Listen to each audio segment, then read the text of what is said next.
even know for like, I don't know, like you couldn't get an appointment for like a year. Why? So I don't know. People keep on leaving and whatever. Anyway, I finally got an appointment. It was this morning at 8:20. So I have like some sticky stuff on my teeth that I'm not allowed to rinse off. So it's all, forgive me if, I don't know, it's like a little bit weird. Let me know when I can pour you a drink. Yeah, at 9:15, she told me. 9:16, you can pour me a drink. That was last week and I had the same thing. And like you walk and you can't drink. Right.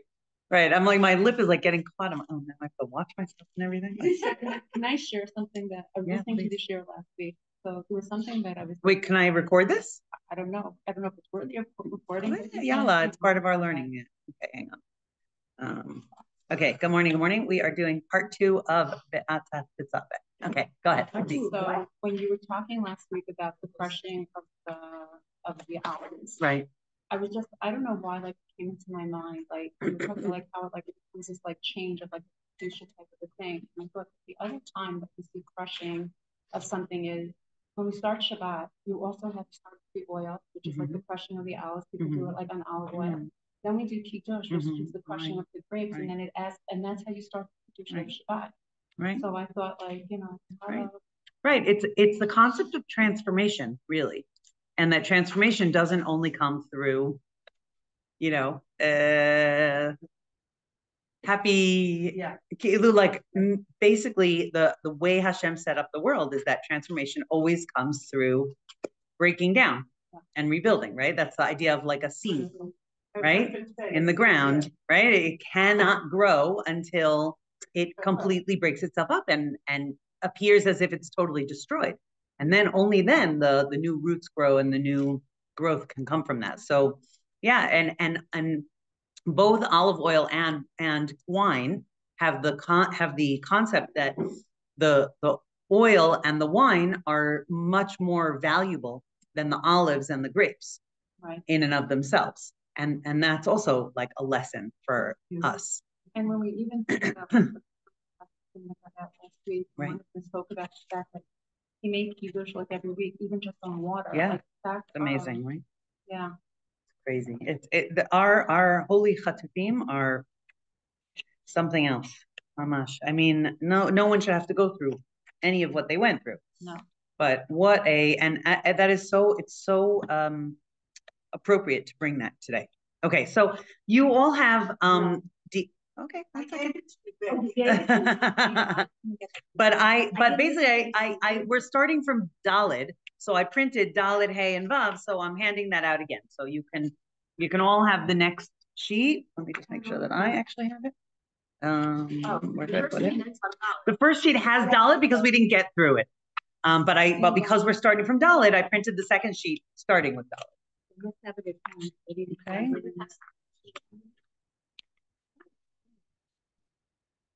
Okay. All right. So that's okay, Becky. It's here. Okay. Anyway, that's it. This is it. Oh, that's it? Yeah. Okay. So the beauty of having the first sheet in front of you is that you still have the pasuk on the top. Okay, because I didn't reprint the pasuk. So once again, the pasuk is Be'ata Tetzaveh, right? It's next week's parsha. Be'ata Tetzaveh, and you will command et bnei Israel, obviously to bnei Israel, ve'yikhu elecha shemen zayit zach kasis l'ma'or, that they should take for you pure olive oil, which is crushed for the luminary, right? That's the word we're using for the source of the light.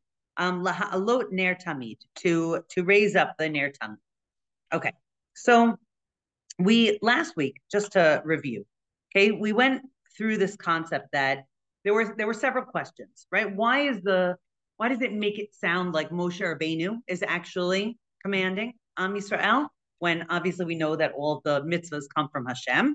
And the answer to that was 2 parts. One, that the Rebbe and really all of Chassidus are explaining the word tetzaveh as connection from the word tzavta, okay? Rather than tetzaveh, you should command them. The way he's explaining it in this mimer is that you will connect them, okay? And you will like cause them to form a connection in a way. And that is Moshe Rabbeinu's job as the Rosh, right? We talked about the head and the feet, yeah? And a Rebbe, there's a famous concept that the word Rebbe, Resh Bet Yud, right, Rabbi, stands for Rosh Bnei Israel, right? So the Rebbe brought this concept of Moshe Rabbeinu, like being the head, right? Shesh Me'od Elef Raglei Ha'am Asher Anochi B'Kirbo, right? There's 600,000 legs of the nation, and I'm amongst you. And by the end, we said that not only does the head, enable the feet to move, but the feet enable the head to move. Okay, so it's a symbiotic relationship, each one bringing the other one to a higher level. Yes? Okay, the head enables the feet to be, to be directed, to be focused, to be guided towards what they should be doing. And the feet enable the head to like be part of the action of getting there. Okay. And then, so that was Aleph and Bet. And then we did Gimel, and Gimel was this concept that another idea of a Rosh Bnei Israel, or of a Moshe Rabbeinu, right, is that Moshe Rabbeinu is called Raya Mehemna. And Raya Mehemna means the faithful shepherd. And the Rebbe explained that means that has two dimensions. Okay, one is that the shepherd literally shepherds the sheep. Okay, and Moshe Rabbeinu was our shepherd and led us through the midbar. But also the other idea is that Raya Mehemna means a shepherd of faith, and that in leading us through the midbar, part of Moshe Rabbeinu's role was also to sort of enable us to grow our faith. Right? He wasn't just a faithful shepherd; he was a shepherd of our faith. Yes. Okay, and that's basically where we got to.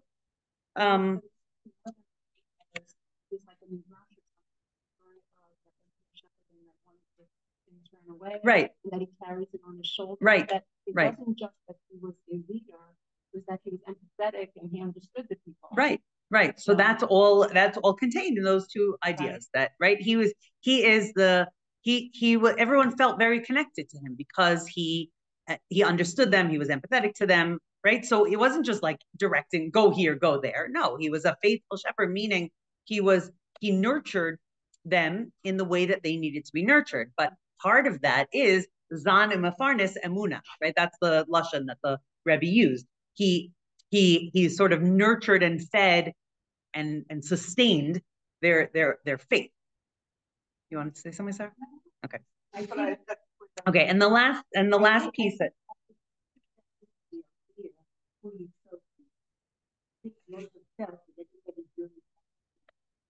everybody wanted to change the rest, and they didn't want to have intermediary.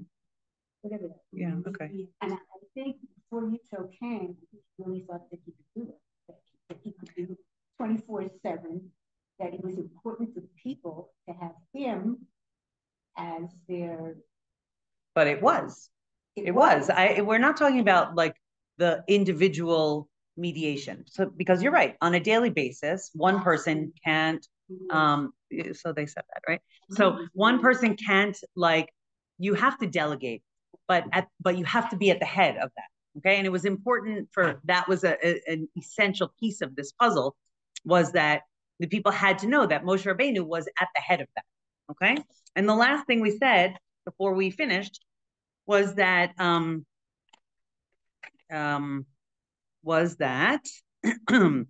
there's what's called an ispashtush, the word that I can't say, itpashtuta, okay, ispashtuta, an expansion, okay, of Moshe Rabbeinu in every generation. And we went through that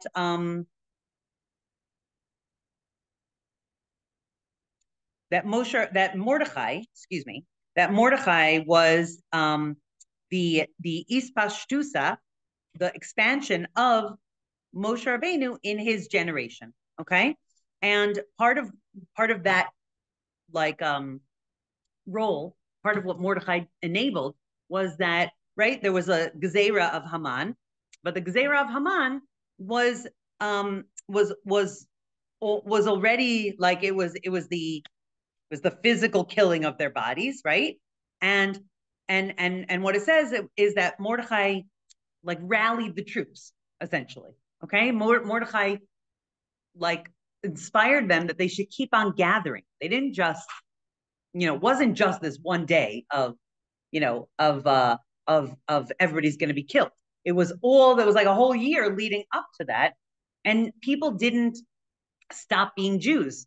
Dafka lahefech, right? That they actually sort of doubled down on their Judaism with Mordechai as the rallying cry for that. Okay. So we're going to start with Dalet. Okay. Vehine habiur bapasuk be'ata titzaveh ba behamimer. Now, remember, the Rebbe is talking about a mimer that the previous Lubavitcher Rebbe gave. Okay. So, and I learned over the course of this week that the previous Rebbe is actually talking about a mimer that one of the other, right, exactly, previous Rebbe's gave. So it's all on the same pasuk, but the previous Rebbe, he called his mimer kiblu v'kiblu, kimu v'kiblu. Okay, but it's really going to be about the same idea, and you'll understand what that means in 1 second. I'm on Dalet, the beginning of Dalet. Okay. V'hine habir b'pasuk be'ata tzitzaveh ba behamimer. So the explanation of the phrase, and you will connect them. That's how we're going to translate it. In the mimer, the previous Rebbe explained behemshech hamivoar b'tchilat hamimer. It was a hemshech. It was a continuation of the beginning of his mimer. Okay, and the beginning of his mimer focused on de perush v'kibel haYehudim, or kibel, right? V'kibel haYehudim et asher hechelu la'asot, which is a pasuk from Megillas Esther itself, right, as it says here. Okay, that the Jews accepted what they had already begun to do, right? And what does that mean? Shehu shekiblu ma shehechelu b'hazman de Matan Torah. They accepted what they had started during the time of Matan Torah. De Matan Torah haita ha'hatchala, which means hechelu lasot, right? It was the beginning. It was only the beginning of the service of Yehudim, or of Jews towards Hashem. Ubiyimei Achashverosh, and in the days of Achashverosh, bizman gezeras Haman, at the time of the decree of Haman, haita hakabbalah. That was the acceptance, okay? And we see that from the Kibel HaYehudim, from this phrase, the Kibel HaYehudim. Ve'al derech ma'amr Razal, right? And also the Chazal teach in the Megillah, ala pasuk kimu v'kiblu HaYehudim, okay? That they enacted what they accepted, right? They upheld what they accepted. Kimu ma shekiblu kvar. And it says in the Gemara, they made it l'kayam, right? They actually enacted, or they what's the word for it? They actualized. That's the word. They actualized himu mashikiblu kvar, what they had accepted already, right? What does it say about Matan Torah, right? What's the famous idea that and right, v'kapa alehem har kegigis, right? Har kegigis, that Hashem basically took a mountain and held it over their heads, right? And he said, accept this, and great, we have a deal, essentially. And if not, right, then this will be your burial place, okay? So Chazal always talk about how that almost provided like a loophole. Thank you. You're very good at the timing. Oh my goodness, yeah, it's like I'm like I can almost not talk. Thank you so much. It's beautiful. Baruch atah Adonai Eloheinu melech haolam she'akol miyaviv. It's like fluoride. Yeah. Okay. So the famous sentence from Chazal on that is that they were like forced in a way, right? So if throughout Jewish history, someone had said, well, like, Hashem, it's not my fault, that I did this. You forced me to. I didn't choose this. You put me in this situation. You forced it upon me. I didn't choose it. That Chazal say that's a good argument. It's a good argument. Until Purim. In Purim, kiblu v'kiblu, kimu v'kiblu. Okay, they actualized what they had already accepted. And that is, it's almost like 1,000 years between Matan Torah and the Purim story. Okay, so what was going on there? This was like it was like a doubling down of their acceptance. Okay, we know we already said Naasev and Nishma also, but there was some level of, and really we could think about it this way, that Matan Torah was so overwhelming, right? It was revelation upon revelation, right? When you see godliness so revealed and so obviously in front of you, that does not leave you really with any free choice. You're like, obviously I should do this. It's so in my face. Hashem is right here with me. It's not even, the decision isn't really in my hands because there's no decision, right? It's so obvious.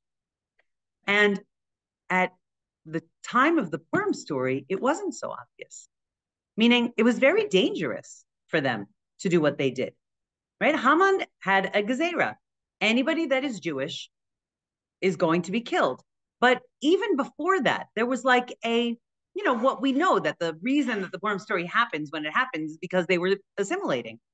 They were all at the party, right? They were not necessarily so, waiting on tenterhooks to go back to Eretz Yisrael, right? They were like, this Persian stuff is pretty good, right? They didn't go back at the end. Right. But okay, we're not going to talk about that right now. I know. So, but the idea was that they well, you know what, he's going to say it in the mimer, so I'm going to say it. Let's keep on going.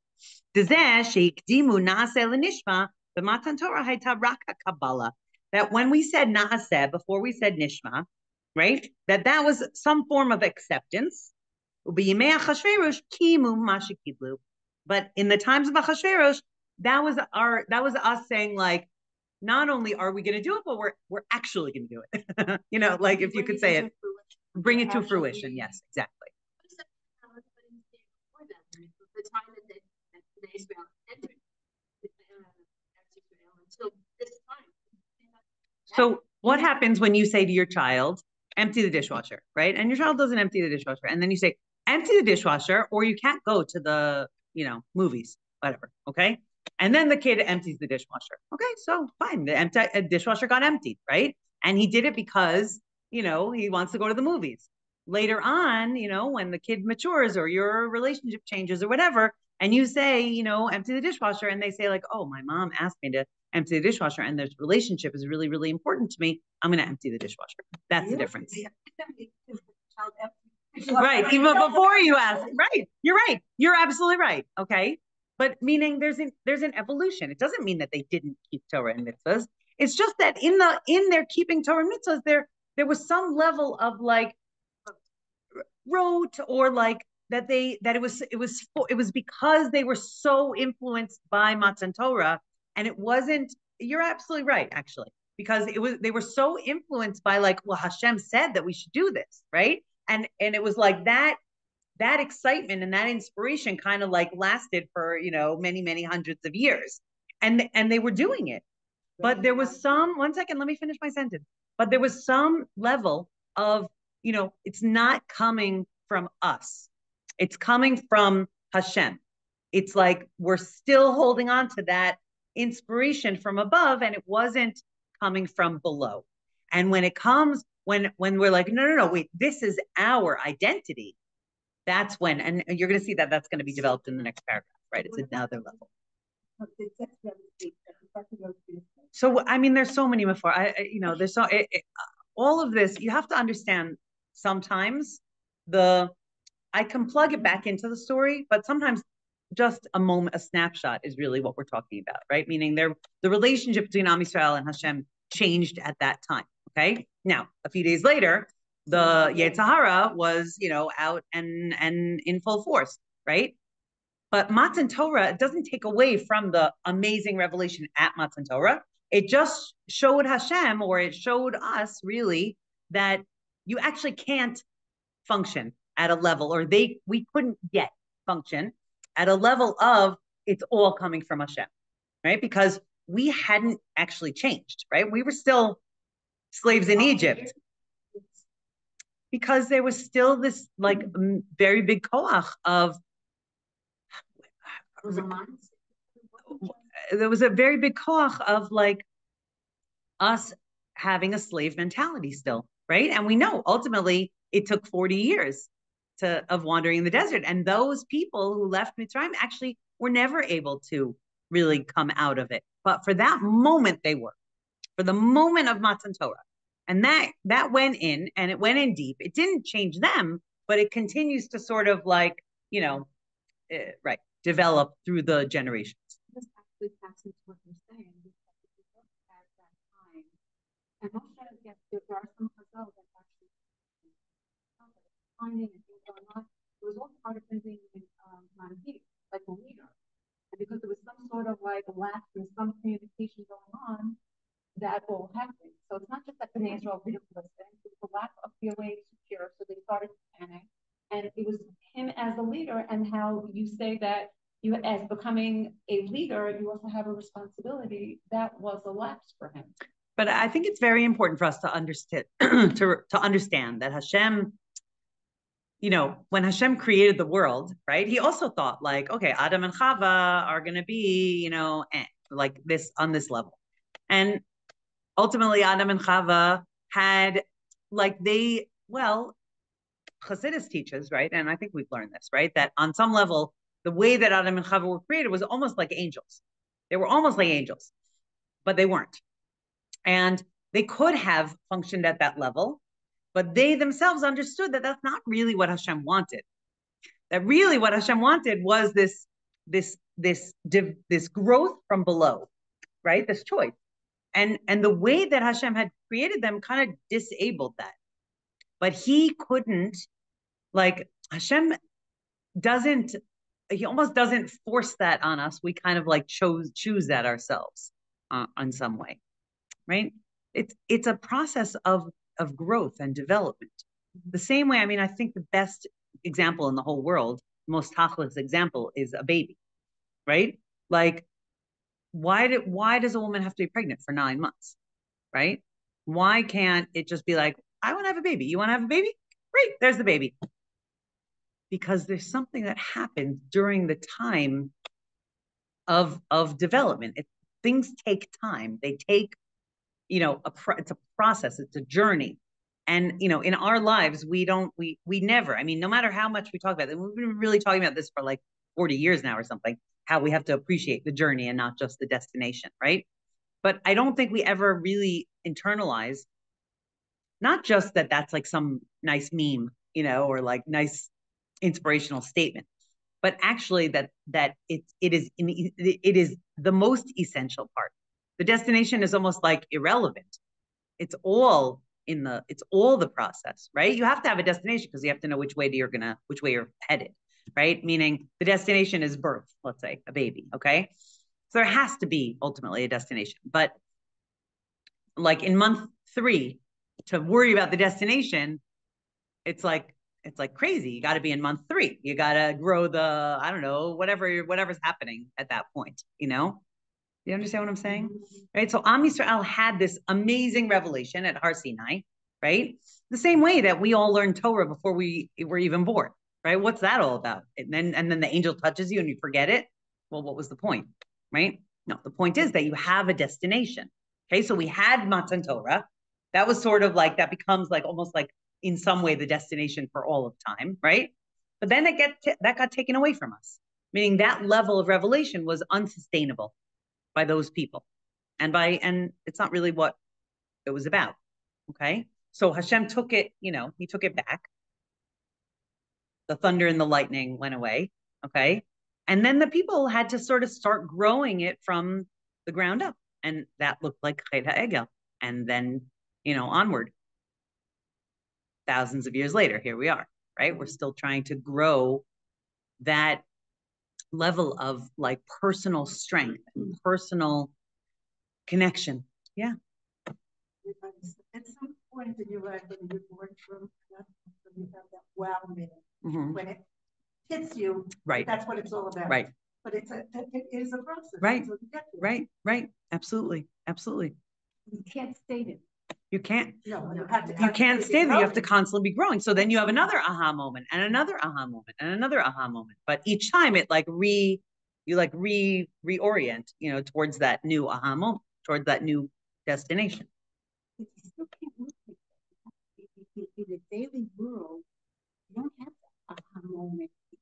You have each aha moment leads you to the next stage. Yeah. I mean, you're not going to get a like Mother. Well, okay, but we actually have had open revealed miracles in the last week. I mean, it's so crazy that nobody got hurt. There were so many bombs all over the place, and nobody here in Israel. Right. 5, not just 5 bombs, 5 bus bombs. There were 15 bombs altogether, in all.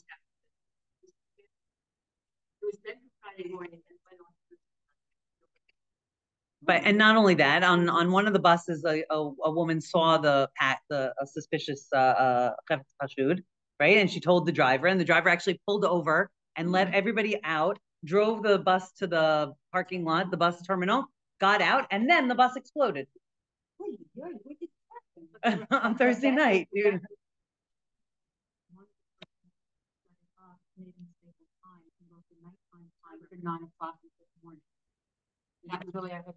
But it's so many. There's so many. Did you see that the guy that one of the released terrorists, exactly. So he fell off his roof and he died. Yeah, I mean, he was in jail for 21. He was the one that was responsible for Nava Applebaum and her father. That right? Alayhim Shalom. But and he fell off his roof and he died. Like it's like Hashem went like Kilu. These are open. We are literally seeing miracles the size of Yam Suf and Matan Torah, and okay. So these are, and that's exactly right. That's exactly right. And we have to enable that to draw out from us something. That also was with my first set, Torah that we got with Hashem and all the glory. Right. The next one was the one different place because we needed to connect. Right. Building our strength. Right. So that's exactly okay. So let's keep on going with the mimer. Okay, second paragraph of Dalet. Umidayek b'mamar. Okay, the Frierdiker Rebbe says in the mimer, Shalich ora hu davar pele. Seemingly, this is like an amazing thing. Shebamat Matan Torah hayu Yisrael b'tachlis ha'ilui. It's like we said, Matan Torah was like the prime example, the highest of heights.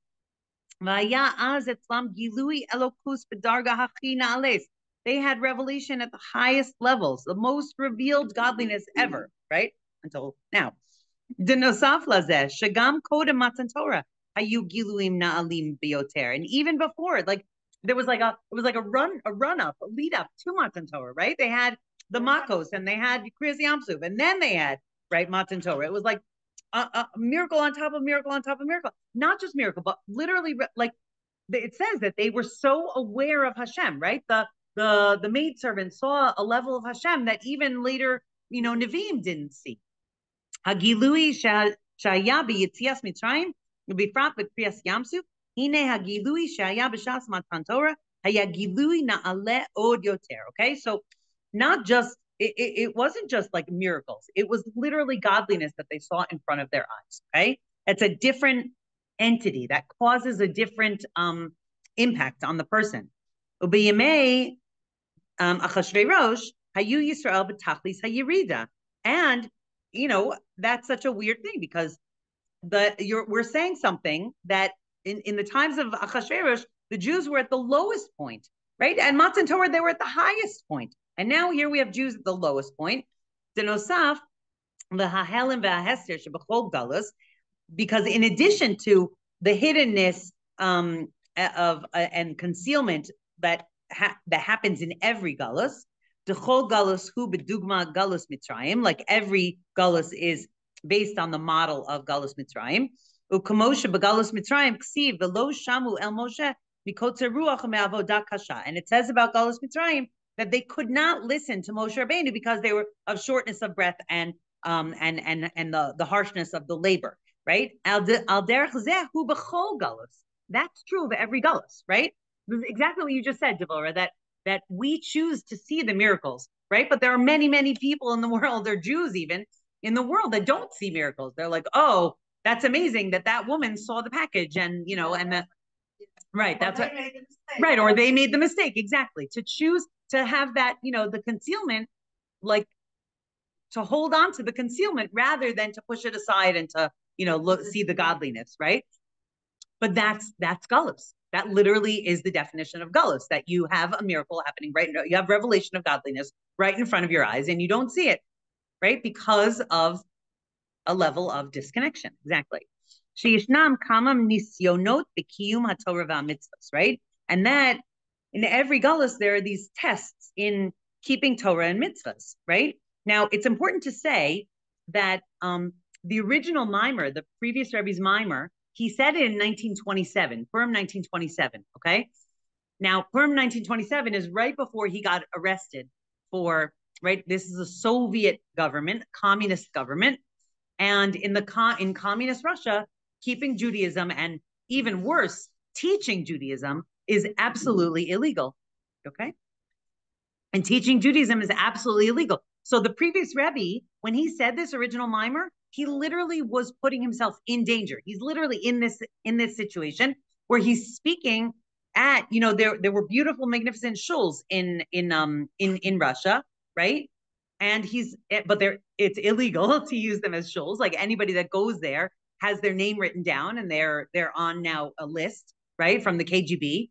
And they got arrested, they got beaten, they got tortured, they got sent to Siberia, they got all of these things, including the Rebbe himself later on, okay, including the previous Rebbe later himself. But he's standing there in the shul in Moscow saying this, meaning he actually gathered Jews in Moscow as Jews, and he's giving over a mimer, literally putting them in danger. He's putting himself in danger. They're all putting themselves in danger. And that's the situation. And this is what he's talking about.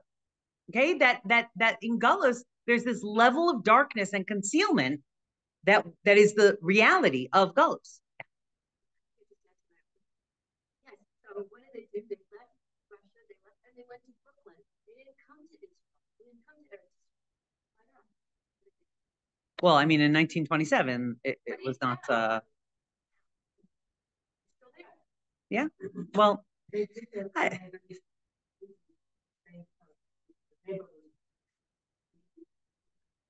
don't think she's just talking about Lubavitchers.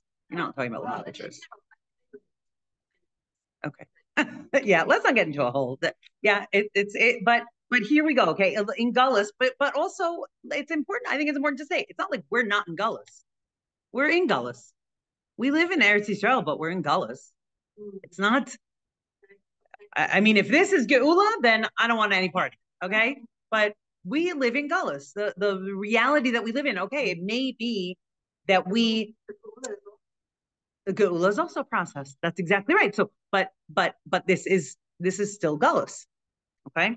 Hine az bisman gezeras Haman haya hahelem behahester od yoter. Okay. During the time of gezeras Haman, right? It wasn't just Gullus. It was a zman. What do they call it? Dchak, right? Like it was like a time where their very lives were in danger, just like the Frierdiker Rebbe in communist Russia, right? Like right now, you and me, right here in this room, thank God we're not in danger right now. I mean, not like that. Okay. So there's Gullus, and then there's, the Holocaust, right? There's Gullus, and then there's communist Russia. There's Gullus, and then there's the time of Gzeras Haman. There's 7th of October. That's exactly right. So you have a level of Gullus, which is like a general level, and then you have the time where people are literally chasing after us, and that's a whole other level of Gullus. Okay. Bisman Matan Torah, and even so, at the time of Matan Torah, Kishahayu Yisrael betachlit ha'ilui, that they were at the highest level. Hayta rak hatchala hechelu la'asot. right? And this is not the Rebbe saying, this is the Gemara that says it, right? That even they were at the highest level, and yet that is still called just the beginning. Ubizman Gezeras Haman, and the time of Gezeras Haman, which is like a low level, Kishayu B'tachlit HaShiflus, as Dafka Kiblu Mashehelu B'Matan Torah. That's Dafka time when they accepted upon themselves what was started at Matan Torah. So how do we explain that? Meva'er bazeh debizman hagezera, that during the time of the gezera, haya kiyum haTorah mitzvahs shalahem b'mesiras nefesh. This is the key, okay? That the keeping of the Torah and mitzvahs of the time of the Jews in Shoshanet or in Persia was at the level of what's called mesiras nefesh. Okay, what is mesiras nefesh? Generally translated as self-sacrifice, right? But it means, I mean, and that is the meaning, right? But like in Chabad Hasidus specifically, but in all Hasidus generally, this is spoken about as like a, it's like there's the highest level, and then there's even higher than that. Okay, that mesiras nefesh in Tanya, the Rebbe talks about this a lot. The Alter Rebbe talks about this a lot. That there's some place within every single Jew that is like the activating switch. Okay, and the activating switch is called mesiras nefesh. Okay, what does that look like? I'm going to read the paragraph and then we're going to talk about it more. Okay, denosaf lazeh shaya lahem mesiras nefesh shelo lachpor chas v'shalom kiben Boar b'Torah or. Okay, so the Alter Rebbe has a mimer where right, the Alter Rebbe lived until 1812, so we're talking about very early on. Okay, he has a mimer that he explains that there at the time of Gezeras Haman, okay, the Jews in what's Mordechai called? Mordechai ha-Yehudi, okay? So ha-Yehudi was a title that was not given to every Jew, meaning Jews were called Ivrim. Okay, Ivrim was like the nationality, the national status, like in Mitzrayim, we were called Ivrim, right? Okay, Ivrim was like a national identity. Yehudim, that's a different level. Okay, so the Alter Rebbe explains in Torah Or that actually the Gezerah was only on Yehudim. It was not on Ivrim. It was not on Jews, and this is like in Hanukkah also, right? We have this in Hanukkah, that there were the misyavnim, okay? That any Jew who would give up their daily practice of Judaism, so then the Gezerah wasn't on them. It was only on the Jews that insisted on keeping Torah and mitzvahs, meaning it wasn't on their body. It wasn't on the person of a Jew. If they were willing to assimilate, then fine. The Gezerah did not actually include them. It was only on Yehudim. Yehudim were Jews that were actually keeping Torah and mitzvahs. Now, what the Alter Rebbe explains in Torah Or is that, here he says, Shebaim hayu mamirim datam, if they gave up their religion, lo hayu osim lahem klum. Nothing would have happened to them.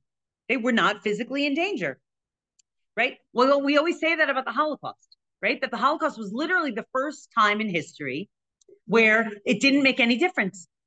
Because, the Nazis, Yimach Shemam, their whole thing was biology and genetic, like social Darwinism, that there's something in the blood.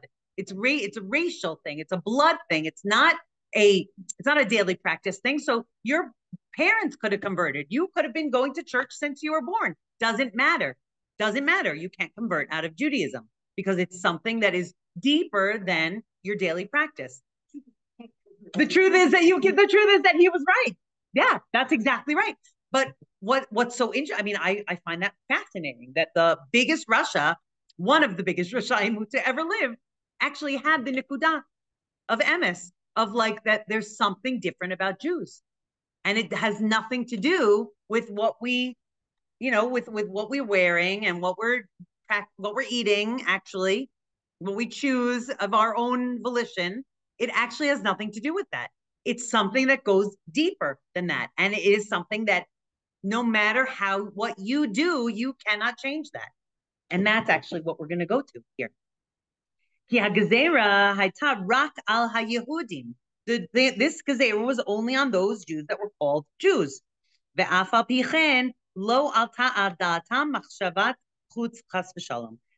and even so, they did not do that. Okay, the Jews opted in rather than opting out. And that's what Mordechai brought out in them. That's the rallying. That was what Mordechai rallied them to do. That through his, example, they were like, yeah, we're Jews. And I want to just read to you, because this is like one of the pieces that is, I don't know, it follows me around. And it's really, the book is Hasidic Tales of the Holocaust by Yafa Eliach. Okay. And I'm sure you've heard some of these or read the whole book or whatever it is, but this story, okay? So the Bluzhever Rebbe tells this story. He was in a camp called Yanovska Road, and it's outside of Lvov, okay? So he said there was basically a capo, okay, in Lvov by the name of Schneeweiss, okay?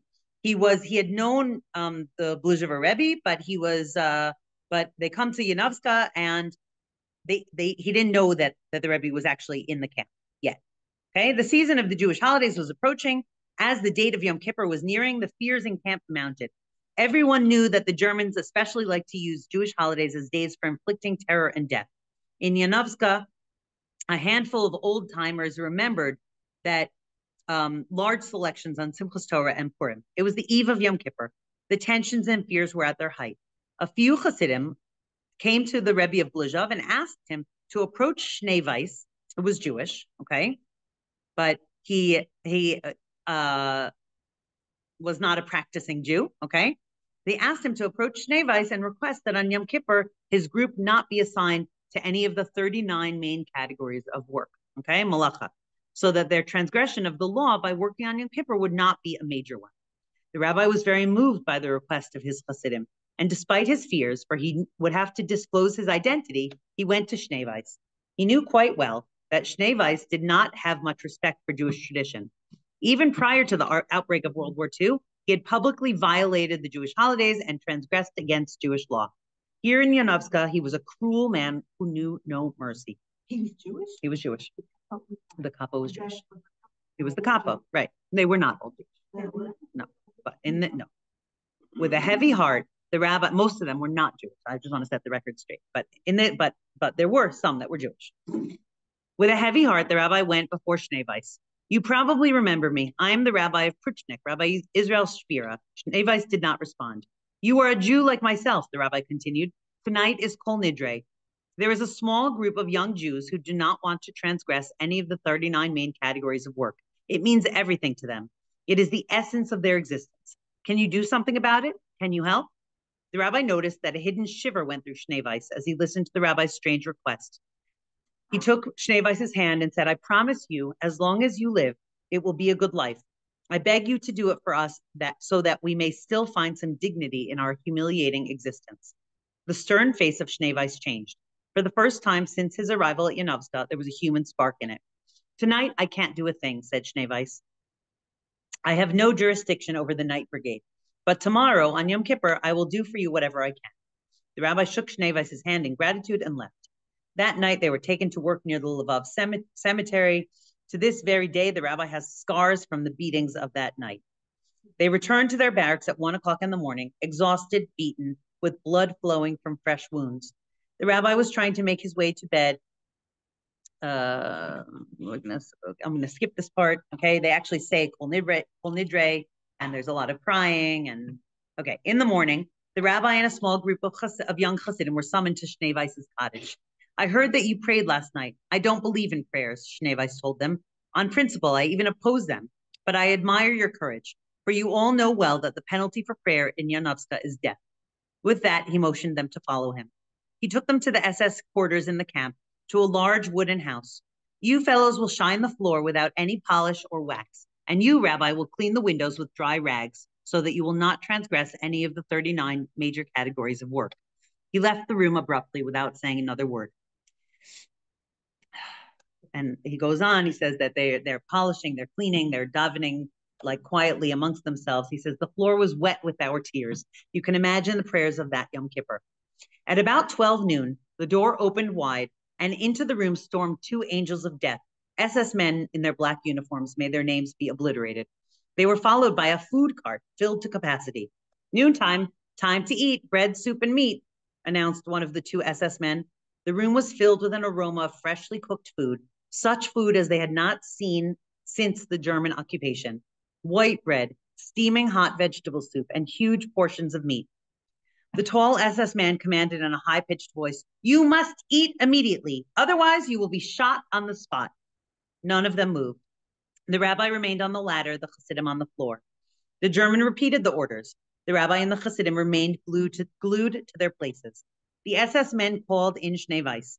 "Shnei Weiss, if the dirty dogs refuse to eat, I will kill you along with them." Shnei Weiss pulled himself to attention, looked the German directly in the eyes, and said in a very quiet tone, "We Jews do not eat today.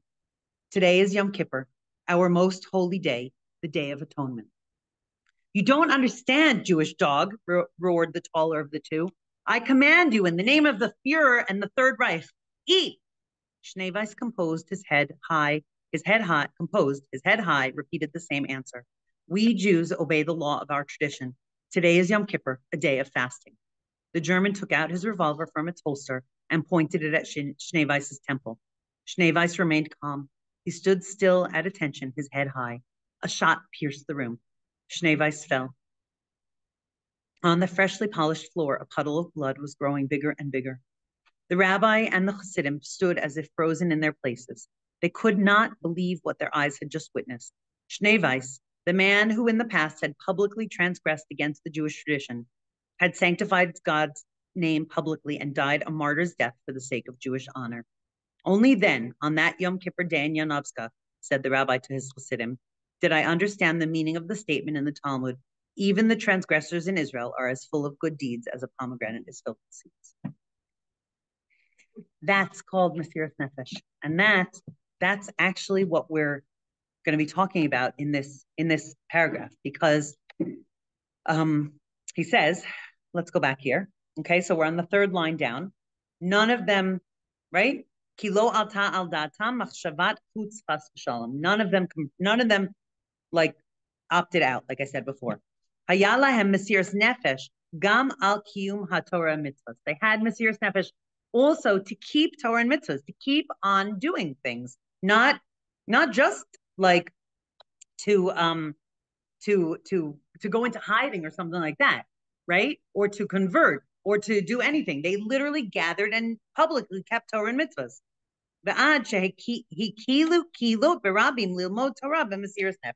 Right? They gathered to learn Torah with Mesiras Nefesh. Mesiras Nefesh shalahem hayta al yidei Mordechai HaYehudi. And this is what Mordechai enabled them to do. Moshe Shebedoro. And Mordechai was the Moshe of his generation. Okay? V'zehu, and that's what it means, the Kibel HaYehudim asher hechelu la'asot. That they accepted what had already begun to do.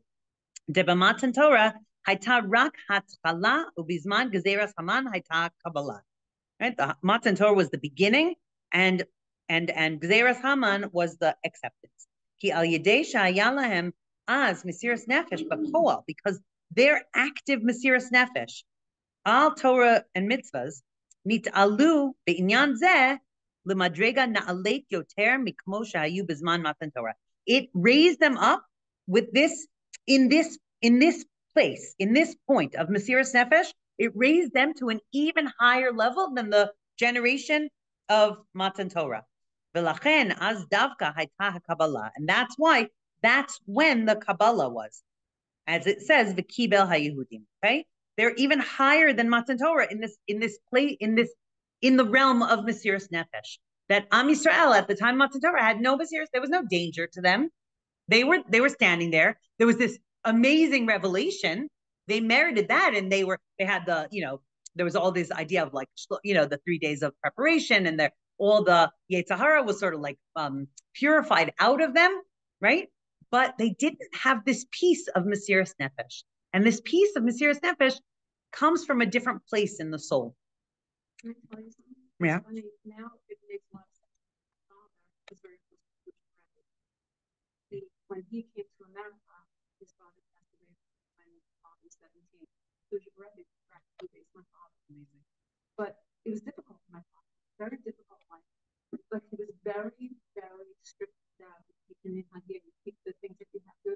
Living in America, he could have gone in any direction without a father to lead him. Right. But keeping and But once you see this, and growing up, my father exactly was so strict about all the minhagim that he took from his father and the Jewish Rebbe that went on. And now I see from where this comes from. Right. It's activated. It was activated in him. This place of Mesiras Nefesh was activated in him, and that's a very, very hot fire that burns inside of a person. V'lichora yesh lomar. And seemingly, it seems then that in a way we're saying shahaperush bekasis lemaor, right? The crushed for the light. Sha'al yedei kasis nishbar v'nidkeh, through crushing, through being broken and destroyed. Magi'im lahamaor, we come to the light, not just the light, but the source of the light. Hu biur al zeh shebizman hagzeira. That's actually what we're talking about. The Mesiras Nefesh is this place of the source of our strength, okay? The source of the light. And that is what we get to through the crushing. Ki Mesiras Nefesh hi mitzad etzem haneshama. Now, okay, there are 5 levels of the soul. 5 levels of the soul. 3 that we sort of actively feel in our lives, and 2 that are really above our awareness. Okay, you can call it unconscious, but it's above our awareness. So nefesh, ruach, neshama, those are the ones that we're aware of. Okay, nefesh essentially means your action. Okay, the soul that is like your activating soul, the soul that causes you to do things. Right, it enlivens the body. Let's call it that. Okay, that's the energy of the body. Ruach is your emotion.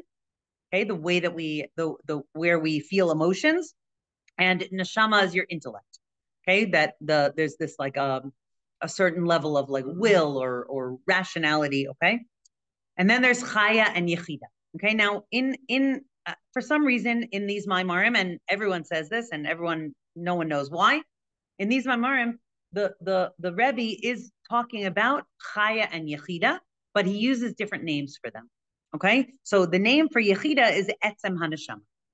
The essence of the soul. Essence of the soul in all other chassidus is called yechida. Okay, and yechida, like its name suggests, right, is yachid with Hashem. That's the place where our souls and Hashem are sort of indifferentiable. Okay, I don't know if that's a word, but that's where it's like completely immersed in Hashem. Okay, so that's what we're talking about.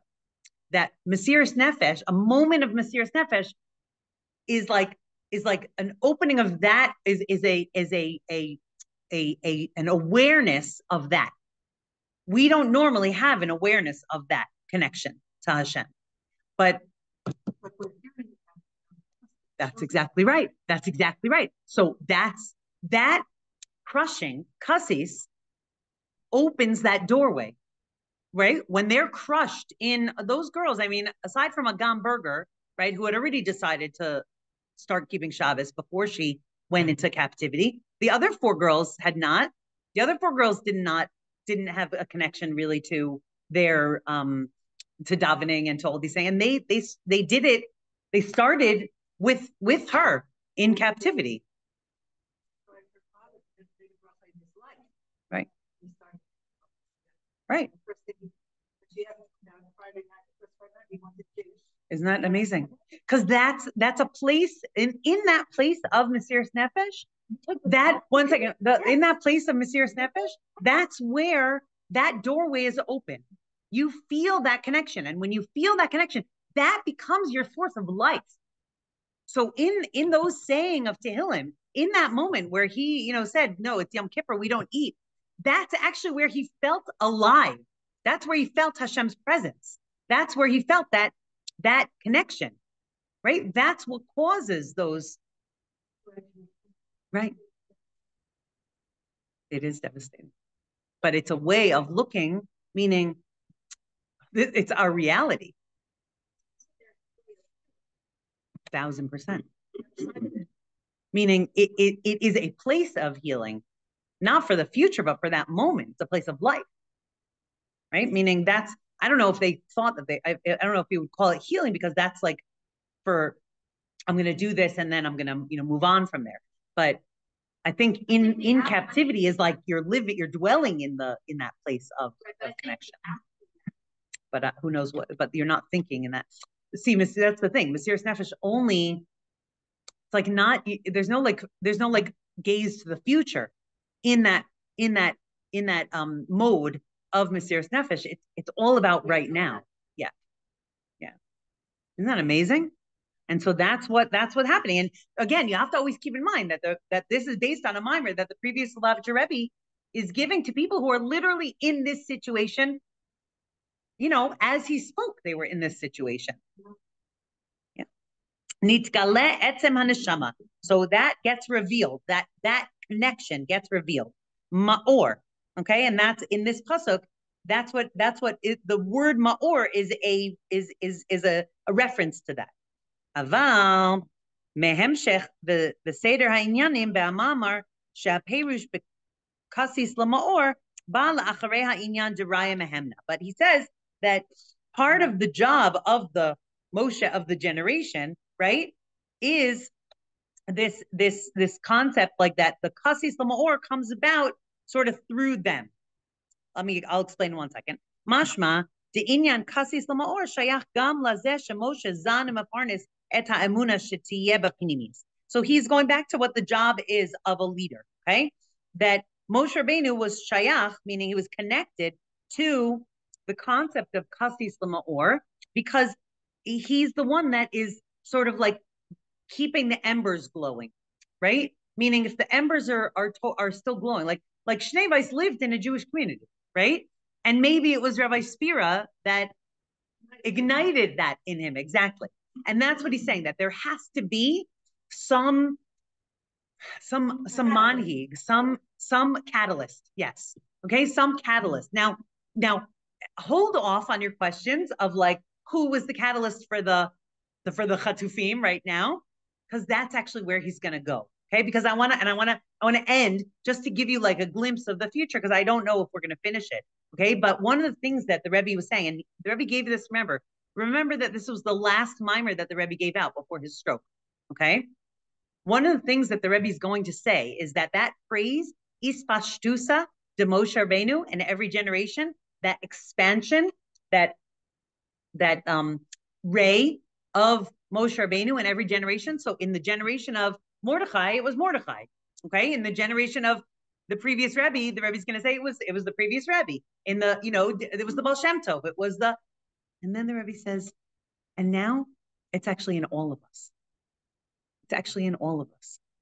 When there's no Rosh B'nai Yisrael, which there is not a Rosh B'nai Yisrael right now, okay? I think we would all agree that there is no manhig for all of us, like the Rebbe had a special, a special inyan with Jews all over the world, right? And this was the last mimer that he gave out. And there isn't someone like that today, because it's in every single one of us. And the Rebbe's he's gonna expand on that. He's gonna help us to understand what that means, that each one of us actually has the potential to ignite that in ourselves and in each other. Be'ezrat Hashem. It was not like that before. No. Right. May we have, okay, I'll give you a bracha. We'll finish off on a bracha. That this be our light in the darkness, that we literally are living our lives on two different planes right now. Okay. There's like the events as they seem in reality. And then there's our ability to look deeper into them and above them. So I'll give us all a bracha that ability should really be light more and more, be ignited more and more and bigger in every single one of us, to see Hashem's hand and revelation in everything that's happening around us. You can light a new fire. That's exactly right. Next week I'm making a wedding. So yeah. So I can. The truth is, I actually planned on coming because it's not the wedding's Tuesday, not Monday. And because we're already like on the track, and I don't have to like find something new. I know exactly what I'm planning on coming. I'll see how I feel, but I'll assume that we have class unless you hear otherwise on Sunday. Okay? Do you remember that at the beginning of the war when the soldiers finally got into Gaza and the first Shabbat? Yes, over the yes, they played like all the songs. Oh, I don't know. I haven't heard anything about that. That would be amazing. What? If they heard all the davening that the Chayalim were playing over the loudspeakers. Remember they played, there was like a crazy thing that Yedit Nefesh was written by, right? It was written by the Rav of Gaza. Yeah, at some point in like the 1600s or something like that. Did you see that? Yeah, Rav Drukman. Yeah, I mean it was one of the Chayalim, right? That's how she cracked it, right? But the fact that it was found, it was the Shamayim. Totally. I just didn't want you to think that any of the gods. Thank you. Never know because there are versions. Yeah. There was a story about a man who discovered what he was doing.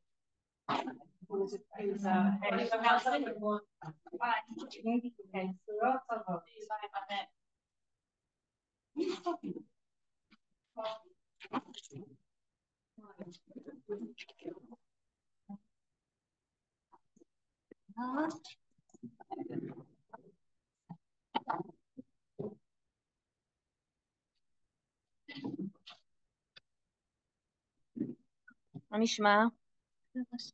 ברוך השם. זה בוסטות.